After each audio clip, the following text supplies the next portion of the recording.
So it's interesting, the saying, when you have no plan, everything seems like a good idea. That was said to me by a friend one time, and it really resonated because I think often in our lives we don't have a plan, and then everything does start to seem like a good idea. For instance, let's go to Atlanta for the weekend. Well, that's a great idea, but there's no plan behind it, and that's not going to work, just to say it and then not know how we're going to get there, or where are we going to stay, or what are we going to do, and those types of things. Oftentimes we find that businesses don't really have a plan, and what happens is everything starts seeming like a good idea, and so they start the process of just trying different things, and what ends up happening there is now we're trying a whole bunch of stuff and we're throwing things against the wall to see what sticks. And so that, again, that's my saying there is, when you have no plan, everything seems like a good idea.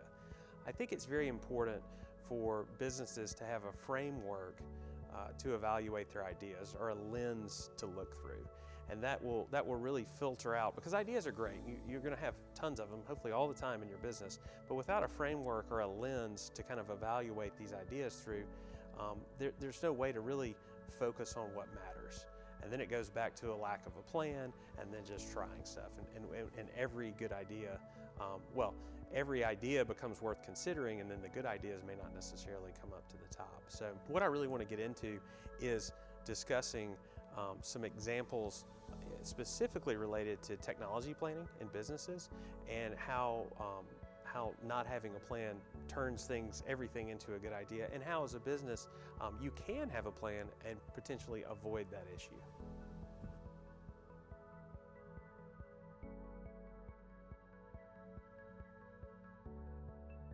When you have no plan, everything starts seeming like a good idea. Take, for example, the road trip. The idea is, let's go to Atlanta for the weekend, but we've got to have a plan behind that. As you might imagine, just getting in the car and showing up in Atlanta might make for some adventures in your personal life, but if you plan and act in your business this way, it'll actually turn into a lot of hotel rooms being unavailable and probably events missed if you don't think through what you're going to be doing. And so I think examples are obviously very instructive in many things, and I'd like to talk through an example of where there was an obvious lack of a plan, and then everything started seeming like a good idea.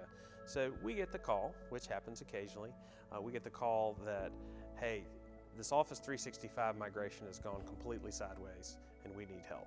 Now I must say, generally we don't own a fire truck, and we don't like to run out and put houses out, but in this case it seemed interesting and it seemed like we could legitimately help. So we go on site and we're having a discussion with the IT director, and we start talking through kind of the situation and how this happens, and it is very clear that there is no plan here, and that everything seemed like a good idea, and that's how he got here. And what I mean by that is this Exchange server he was trying to replace has actually been in place for 5 years.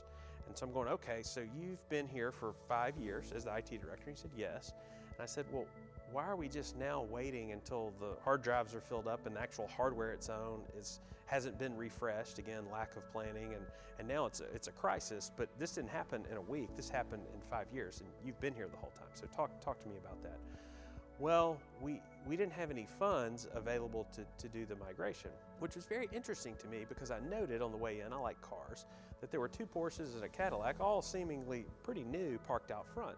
So I asked said IT director, I said, hey, whose cars are those out at the front entrance? He said, oh, well, those are the owners, and ding, light bulb goes off in my head. I'm like, okay. So, now, just because you have nice cars doesn't necessarily mean you have money, but we're going to suppose that maybe those 2 things relate. And so then I asked him, I said, well, have you talked to the owners over in the last 5 years? How have you approached them and asked them for some funding, to fund your plan? And the reality is, there wasn't a plan, and everything was very reactive. And so what ends up happening there is, now without a plan, he had gone off, and the owner said, we want the new version of Office, because I guess their friend has it. Well, that wasn't a plan, that was just a request. And so now he's gone and bought copies of Microsoft Office and installed them on all the computers. Guess what? In his transition to Office 365, you would have gotten that for free. So now we're down the road of wasting money and time and dollars because we didn't have a plan, and we're sitting here with a fire because our Exchange server is not working. I think the IT director might have some hard conversations, because at some point he should have been presenting a plan over a long-term period of time, and that would have kept all this from happening. And then we wouldn't have had the idea that, oh, we need to put Office here. And I think he had definitely upgraded their firewalls, which they were fully redundant firewalls for an office of 30 people. Again, this is more about shiny object syndrome, which we'll get to later. But anyway, good example of how a lack of a plan can really impact your business.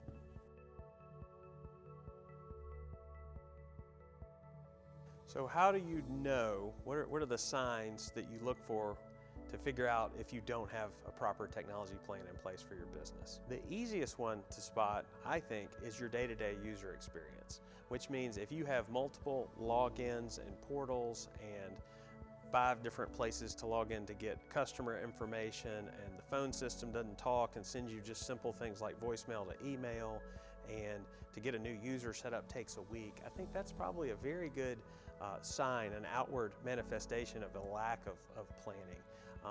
And to really confirm it, just go talk to a user. Most users will readily express any dissatisfaction they have with kind of the technology situation. And so when you're listening to them and they start mentioning things like, well, I've got to go here and this, and we're using a lot of Excel glue, is what I call it, to kind of connect the systems, that's probably a very good sign that you don't have a solid technology plan. The reason I say that is because when we're talking about planning cloud services, and we want to be talking about consolidation and connection of the systems rather than workarounds. So workarounds is another really good sign that you may not have a technology plan in place in your business, because what ends up happening there is, oh yeah, to get this, you got to go here and do this, and that's just the way it's always been done. But these workarounds over time cost an insane amount of productivity loss. And so first of all, disconnected systems in general, and then the layer of workarounds on top of that, definitely two signs to look out for. Hardware refresh. So hardware refresh is not a plan. That's just life cycle planning. You should have properly aged equipment in your environment, right?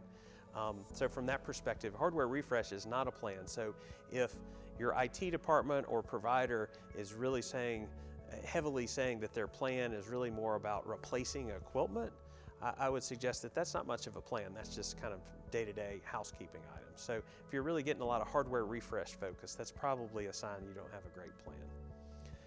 My personal favorite sign is what I call shiny object syndrome. And so shiny object syndrome is when, again, we have no plan, but all the different shiny objects that I can bring into the environment come in here.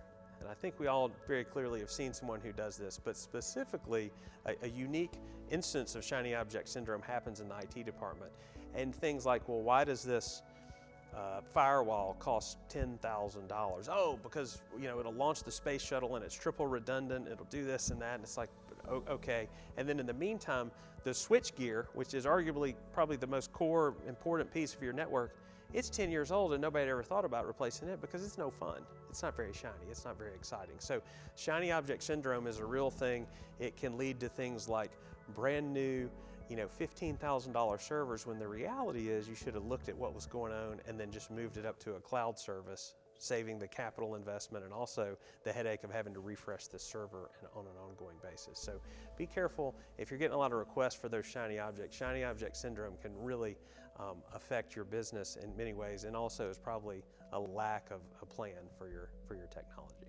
Okay, so we've talked about how when there is no plan, everything seems like a good idea. And this is very true if you don't have a plan. Again, back to the example of a road trip with no plan. In your personal life, that could be a whole lot of fun. In your business life, probably not as exciting. So remember to look for those warning signs that we discussed, specifically shiny object syndrome, obviously my personal favorite, but look for those warning signs when you're in and around your business and talking to your users about lack of a plan. And then also make sure that you have a lens that you view ideas through, specifically when they require IT investment, and kind of establish that framework for decision making so that when a new idea pops up that could be good or great, you have a filter to make sure ideas are good or bad, and then if they are good, have that filter and framework for decision making to figure out how to best support them with your technology. Because if you have that level of a plan in place, then you'll have great outcomes.